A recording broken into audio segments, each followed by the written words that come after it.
All right, so we're going live here with Tim J.P. Collins. He's an anxiety expert. He's going to tell us about this. Is going to be a pre-interview for nationally syndicated Exploring Mind and Body.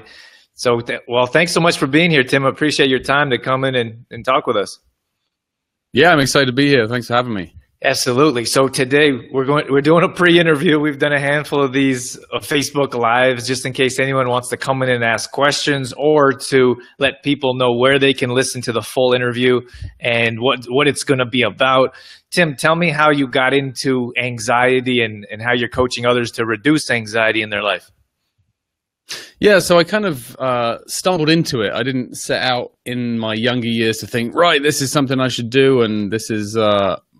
didn't sit down with a guidance counselor and say that you should be talking about this stuff. It was more born out of necessity, more born out of the fact that, over years of kind of neglect of myself, I wasn't taking care of myself, and eventually, stress over time built up, and I needed to stop. I needed a kind of proverbial slap around the face to say, hang on a minute, you need to take better care of yourself. And I think as humans, we can kind of get our heads down and get stuck into a way of doing things. And sometimes we need a reminder to change. And so my reminder to change was, getting stressed out and getting anxious and needing to do something different. So that kind of, like a lot of these things, we learn about them because we have to for ourselves. And then when I learned about it, I was like, hang on a minute, this would be kind of cool to talk about. So I just started sharing some of the experimentation I was doing on myself. Awesome. So we have Dorothy that popped in here and she said, good morning, guys. So good morning to you, Dorothy. Good morning.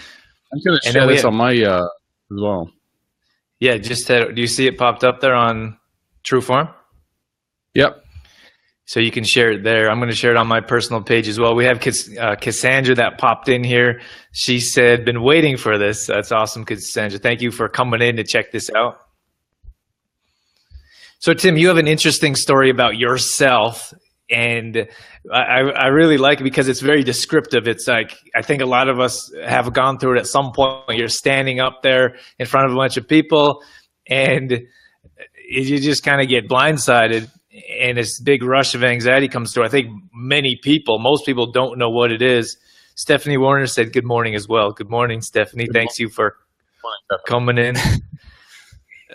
I'll tell you that story for sure. Yeah. So I've done, like, my whole life's been in sales. I've done hundreds, if not more, presentations where I've just kind of got up in front of people and done my presentation, whatever it's been about, different subjects over the years.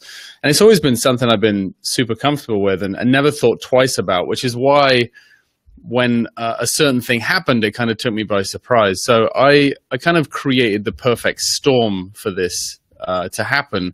And one day I had taken a plane. I'd flown from Canada to England to do this presentation.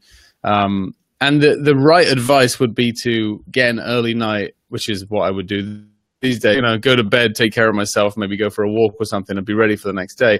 On that occasion, I stayed out very late into the early hours of the morning, drank way too much alcohol. And again, I protest. I wasn't respecting myself. And I woke up the next morning, straight into the local coffee shop, double espresso, and walked out to do this presentation. And I couldn't do it in that moment. I was kind of like a deer in the headlights. And I remember standing in front of this room of people, and they're all kind of, I could feel the after effects of the alcohol wearing off, the caffeine kicking in, and all these various things contributing to the fact that normally when we stand up there and we have a bit of pre-game nerves, it's good because it means we're engaged. It means we care about the subject. It means we respect the people who are watching us. But when it goes 1 degree past 12, like 1 degree past the right side of that balance, for me, I very quickly went internal and started thinking about, oh my God, I feel off. Like I felt some vertigo, like the room was moving, my depth perception was off. And that was, and then I had to leave. Like it was literally the Eminem moment where I was like, I can't do this right now. And I wanted the ground to kind of swallow me up and take me away. And at the moment, anxiety wasn't in my vernacular. It wasn't something I'd considered before. And so I thought I was having a heart attack. I thought I was dying. And I thought it was a serious medical condition, which is very, very common for kind of first-time anxiety sufferers. I've spoken to an ER doctor before who said that something like over 50% of ER visits are people with panic attacks for the first time who are like, I think I'm dying. And they're like, okay, let's check out all your vitals. And then they realize that it's actually anxiety for whatever reason. So that for me was kind of like the beginning of the need to change, the beginning of the need to have something different. And I left that room, walked out of that room, walked into the restroom and kind of splashed water on my face. And my life was like flashing before my eyes, like all the shame, all the guilt, the imposter syndrome in terms of like, who do you think you are? Now they've found you out. All these things kind of rise to the surface that have probably been like deep held, suppressed beliefs for a long time.